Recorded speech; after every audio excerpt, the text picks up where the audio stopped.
Good morning, students. Today we are taking chapter 1 from Hornbill.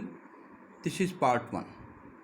Name of the chapter is The Portrait of a Lady, written by Khushwant Singh, a famous writer of English, humorist, commentator, editor, and a short story writer and a novelist.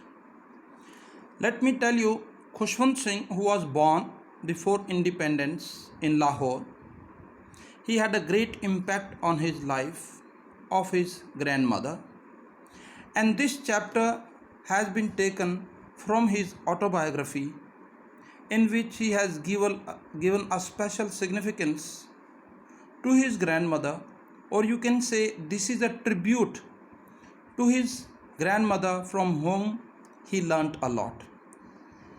So, this particular chapter is basically a portrait of a lady, means that lady is his grandmother, whom he is portraying here, giving about how he spent his life there with his grandmother.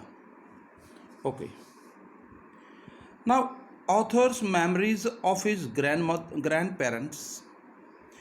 Well, let me tell you, the family, his father, his parents, they decided to shift to the city and settle there in the city for the future of the children. But before that, Khushwant Singh, as a child, and his grandmother, they were asked to stay in the village.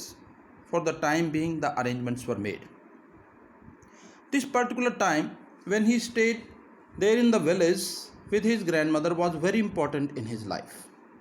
So, as a child, he recalls some of the memories when he stayed with his grandmother.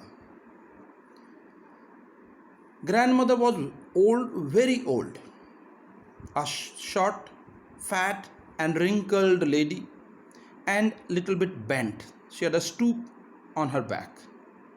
She always was telling the beads of the rosary, means always telling the prayers, lips moving in prayers.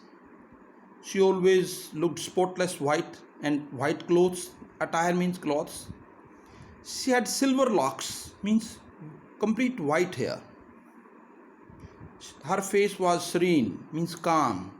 Peace and contentment was there on her face. So, the particular feature that he is telling his mother at that time when he was a child was she was very, very old. And sometimes he felt surprised. Was she born old only? And can a person grow even older than that? So these are some of the memories of her grandmother physically. Grandfather, as he did not have the time to spend with his grandmother when he was alive, so here these feelings have been derived from his portrait that was always hung on the mantelpiece. His grandfather looked equally very old, hundreds of years. White flowing beard he had, big turban, and always put on loose fitting clothes as the portrait described. So here grandfather also looked very, very old. Now he had that particular time that he spent there in the village with his grandmother, and he recalls the memories of that time. That is why here I have written his early days with grandmother in the village. They usually, this particular part is describing the daily chorus, the daily routine they had there in the village.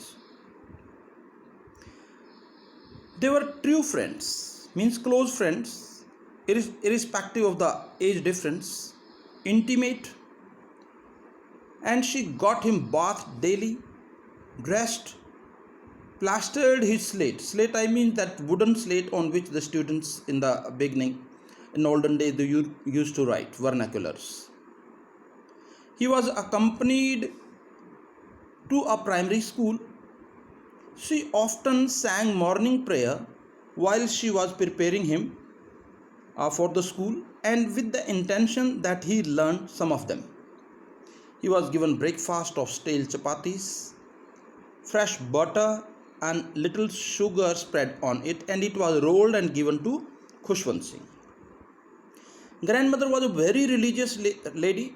She read scriptures in the temple because this temple was adjoining to the school, or you can say this temple hosted a school. While Khushwant Singh learnt alphabets and morning prayers.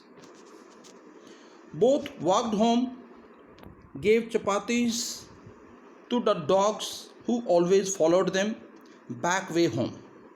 So here I have given you a part of the daily routine that they used to spend, and this like this the days went on when they stayed in the village. This is all for the first part. You will receive the video of the second part, and further we'll go for the detailed reading of the chapter in part 2. Thank you and have a nice day.